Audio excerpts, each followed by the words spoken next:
Hey guys, thanks for watching. Please make sure to subscribe to our YouTube channel and all our social media platforms at Fino Boxing. You can follow my personal social media at Adriana_sports. Enjoy.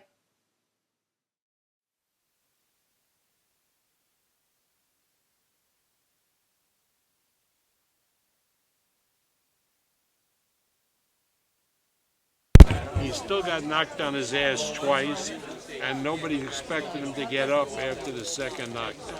So that's on a fighter's mind, right? Now he comes back, he gets a new trainer, Sugar Hill, and he's confident and he's full of himself, rightly so. And so he feels that he'll be able to take Wilder easier than he did last time.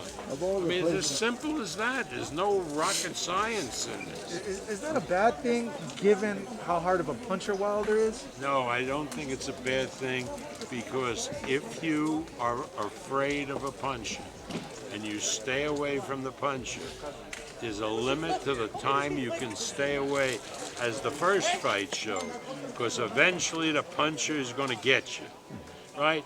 Because you're hitting him with maybe with an open fist, and you're beating the hell out of him, you're winning the point, and he's hitting with a punch that can knock you out.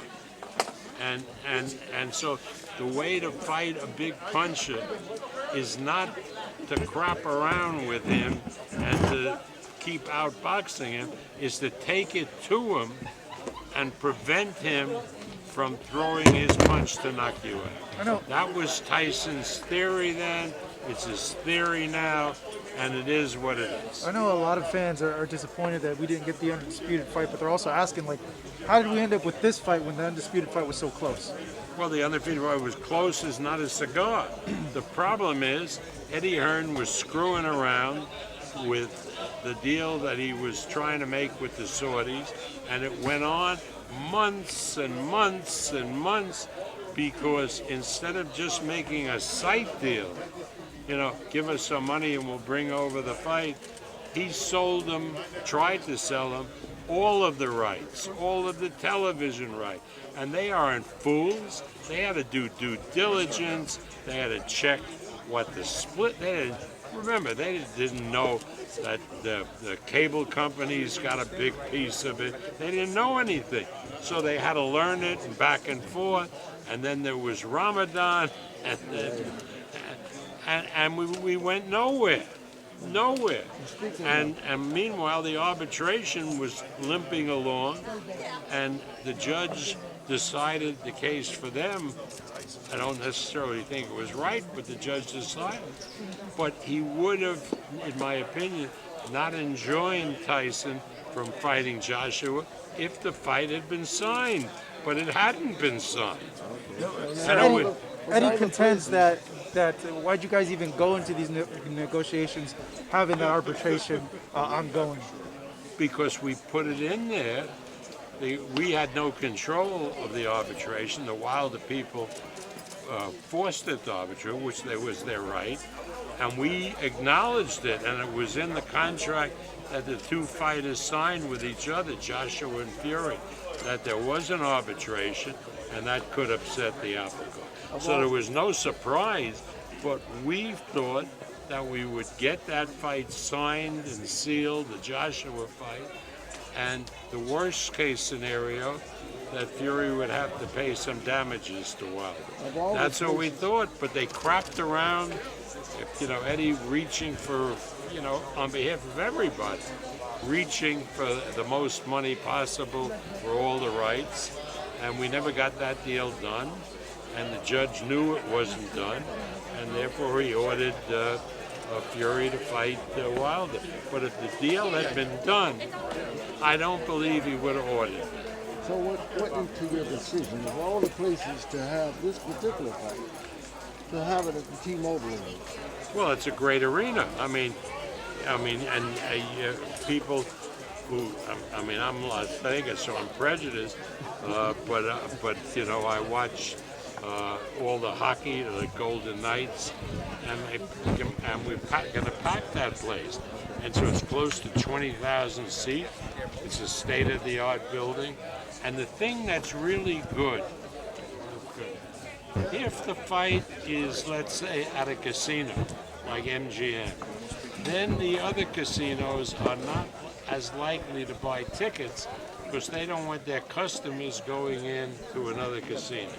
If you do it at T-Mobile like we're doing it, then all casinos are equal and they all buy tickets, and that's what's happening now. Bob, what goes from the future here in terms of the undisputed fight? Is there a plan in place for that? For what? For the undisputed fight after this? No, the fighters have to win. Joshua has to win Usyk, beat Usyk, and then Fury has to beat Wilder. And then we'll sit down and try to get the fight done in December. But no more crap with a match and a rematch and everything. Just do the fight, and it'll be a winner and there'll be a loser. And that's the way it should be. And then if you want to do a rematch, you negotiate it afterwards. Are you confident that Joshua will beat Usyk? Deontay Wilder, he's asking for the fight long time ago. And now he don't want to talk. He's about to promote. How disrespect was today, not to talk with the press, even with the people. Look, the last fighter that did this was Muhammad Ali. When we matched Ali to fight Leon Spinks for the first time, he took a vow of silence and wouldn't speak.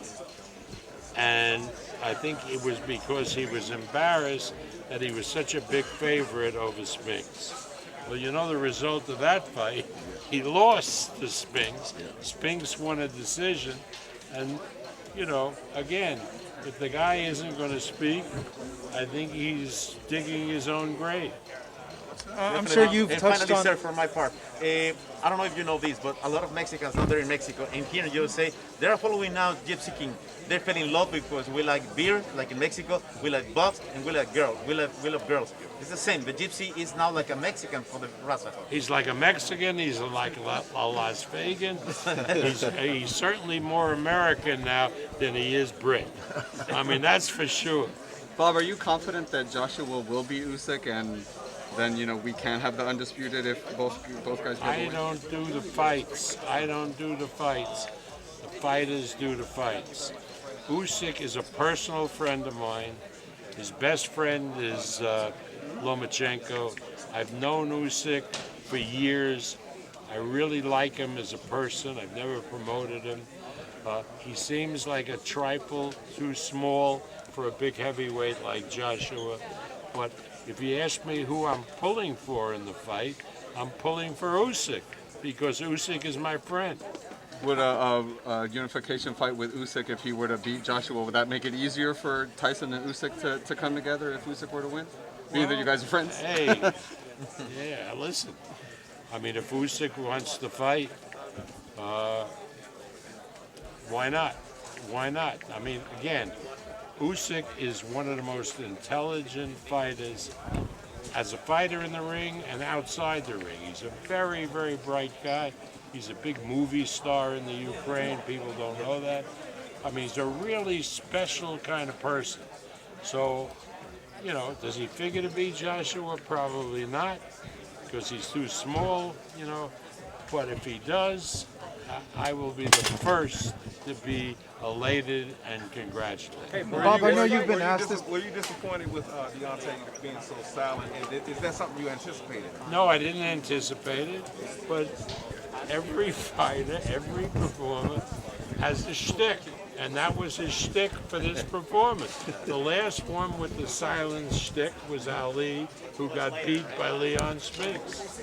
So, Bob, I know you've heard this before, but what do you make of them and their team continually bring up the allegations of the cheating and the gloves? oh, that's and all absurd. Everybody knows. There are three allegations. There's a lot of people that believe it, though. They can believe it. A lot of people believe that the election was stolen from Donald Trump. What can you do? But again, the idea that the gloves, which are in the possession of the commission, was somehow doctored and he put something in which is impossible is crazy. The fact that Breland, I don't know who knows Breland, I know Mark Breland, one of the nicest people ever to put on a pair of boxing gloves, that he's as the corner man of Wilder put something in Wilder's water is absurd, or that Kenny Bayless, who never had a drink in his life, was drunk. Right? Okay. That's the same way, right, that the Democrats and the black people stole the election in Michigan, in Wisconsin, and in Arizona, and in Georgia. And if you believe it, you believe it. You're nuts, but you can believe Hey it. Bob, this rivalry, this is What? this rivalry has pumped some life into the heavyweight division, obviously. Where does this rank in terms of the heavyweight fights you promoted and the rivalries?